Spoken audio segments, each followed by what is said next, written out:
Salut la famille, bienvenue une fois de plus sur un nouveau tutoriel. Aujourd'hui, nous allons voir comment égaliser une voix lead dans notre mix.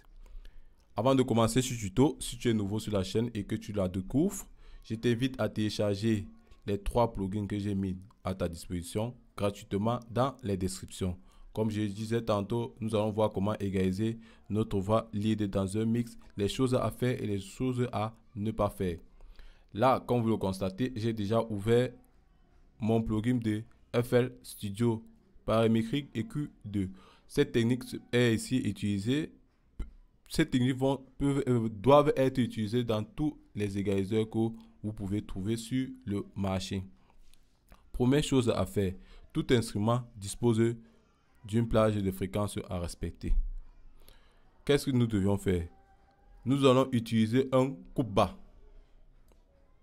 comme ceci, et notre coupe-bas sur notre voix va être comprise pour une voix féminine ou masculine, elle va être comprise entre 100 et 200 S. N'allez pas moins, n'allez pas plus. C'est la première chose à faire lors de votre égalisation coupe-bas direct.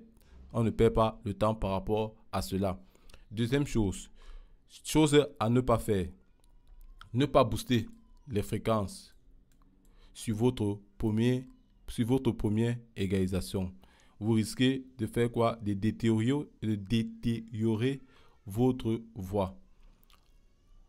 Et chose à faire maintenant,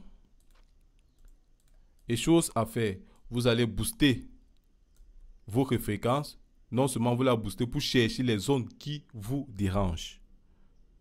Je ne sais pas si je me fais bien comprendre. Vous allez booster comme ceci. Vous allez vous balader avec votre fréquence pour choisir la fréquence qui vous gêne. Dès que vous avez repéré la fréquence qui vous gêne, vous allez maintenant utiliser ce qu'on appelle l'égalisation soustrative.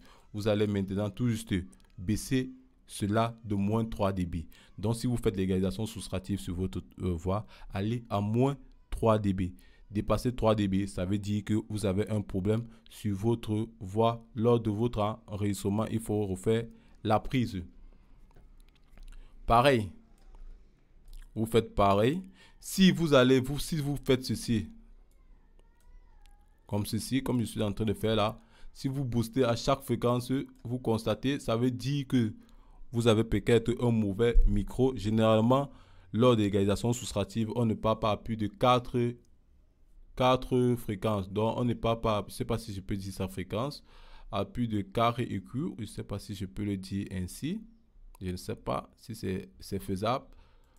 Donc, en tout cas, n'allez pas à plus de 4, à part si vous avez un mauvais micro. La dernière chose par rapport à cela, si votre voix manque de haute fréquence, comme vous le constatez comme ceci, s'il manque de haute fréquence, boostez le piqueur de 2 à 1 dB. Oui, c'est plus judicieux. N'allez pas à 3 dB, ça ne devient plus bon. Boostez-le de 1 à 2 dB. Parce que si vous le boostez plus, vous avez ce qu'on appelle les sibilances. Vous avez trop les dans votre voix, ce qui n'est pas bon pour l'auditeur. J'espère que vous allez mettre en pratique cette technique que je viens de vous expliquer de façon théorique. Dans les prochaines vidéos, nous allons le faire de façon pratique. Là, nous allons expliquer de façon théorique pour que la pratique puisse aller rapidement, puisque j'en ai un tuto par rapport à cela. Comme vous le voyez, comme vous le constatez, j'ai déjà fait un mix complet.